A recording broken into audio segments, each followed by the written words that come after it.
Here today I'm very excited to share something new with you guys, and this is a one-click auto background change that adds reflection into your image.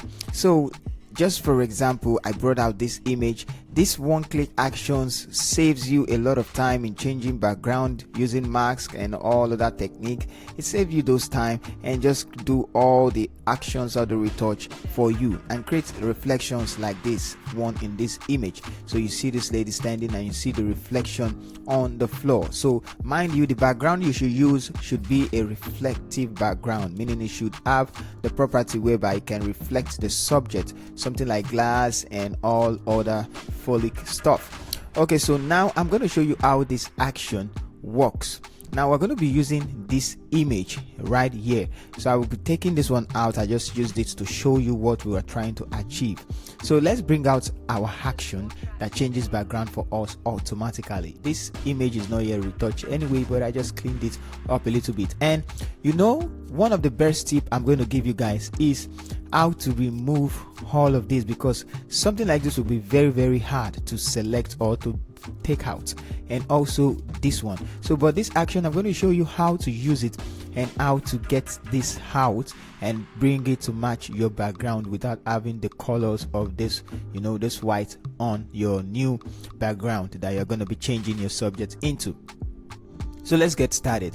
Now I'm going to go to Windows, go to Actions, and bring out my actions. I already have it here anyway, so some of yours might be around the side. So I'm going to bring it out, and we already have a lot we've created already. The one for gradient, we have the one to clean up your background, we have the one to change subject alone.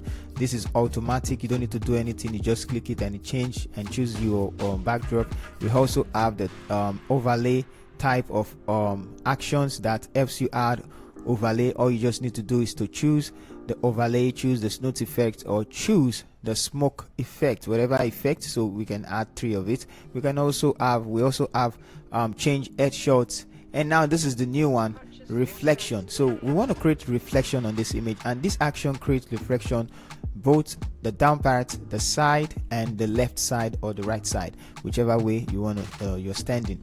Okay, so let's look at how this action work. Let's click the action, but before you click the action, make sure you select the subject. Select subject from here. So you need to select the subject or select whatever you want to select. So this is what Photoshop selected. I'm just gonna pick this tool, lasso tool, and add some of the selections.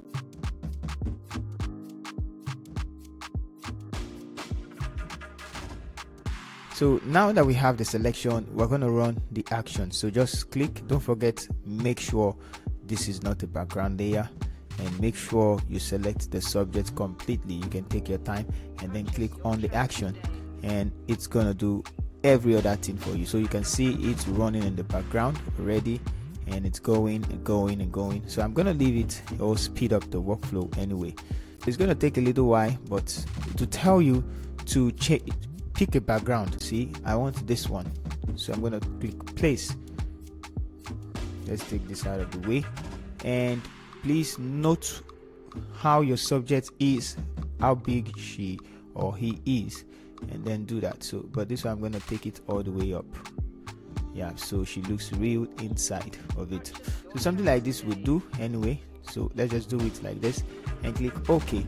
So it depends on what you want. You can make sure it's looking okay. So once you are done, click OK, and it will start updating itself.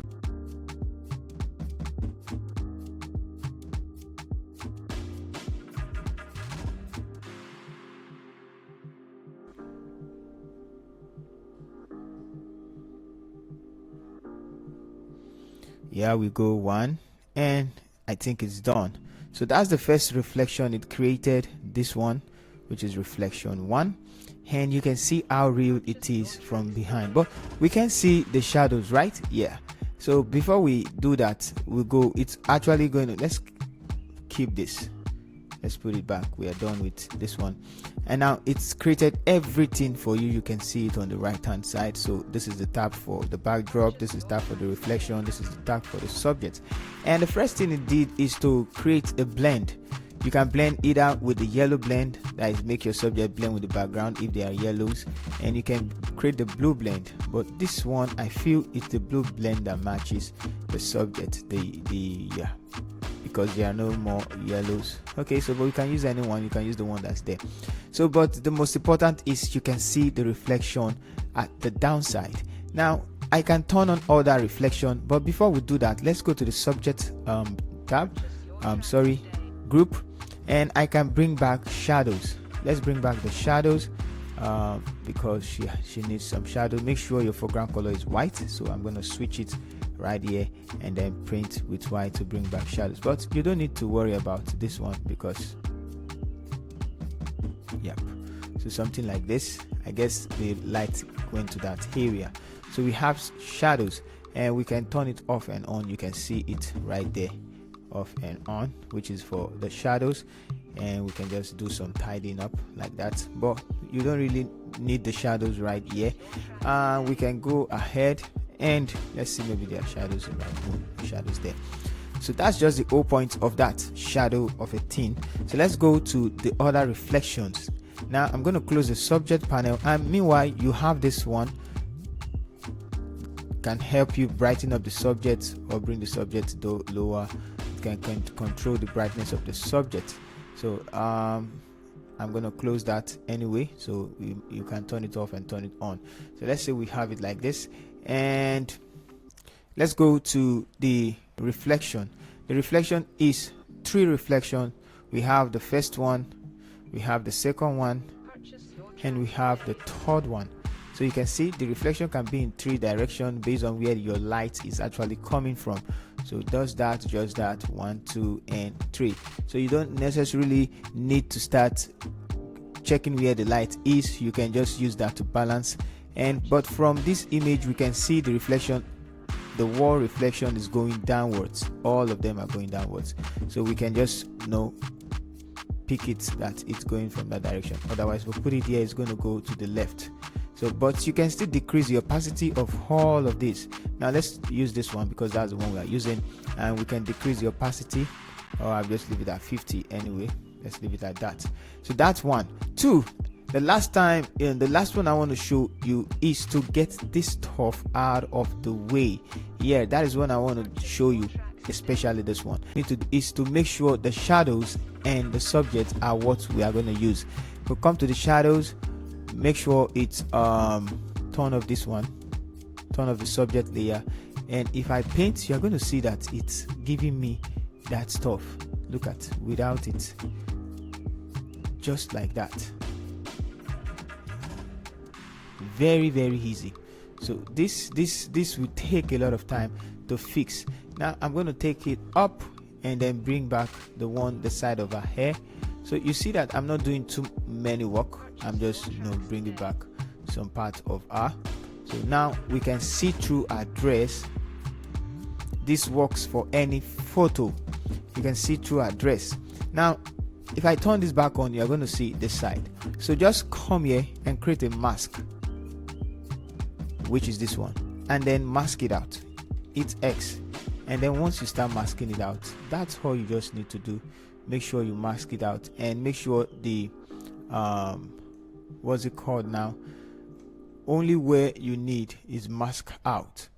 So I'm going to bring it small, hit X, and bring back some details from the clothes and hide this one.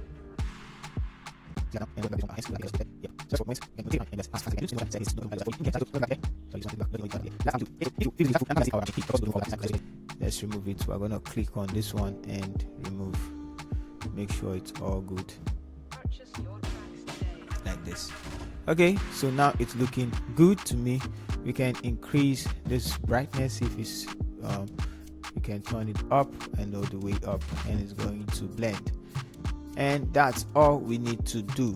Okay, but if it's too bright, you can decrease it downwards, and boom. So look at the overall image. Let's see before and after. Good. Now you can create a style visible layer, or you can even select everything. Let's say you want your image forward. Let's put it up. Let's click on the reflection, close this one. You can turn it on anyway, but once you do that, hold down shift and drag down, so you can drag it anywhere you want. You can drag it somewhere right here, and you can even make it bigger. You can make that big like this, and it's going to work fine. So if this video is actually helpful for you, let me know in the comment section. Thank you guys for watching. You can always get this in the description below, the page to the store link where you can get the actions. All right guys, thank you for watching. See you in the next one.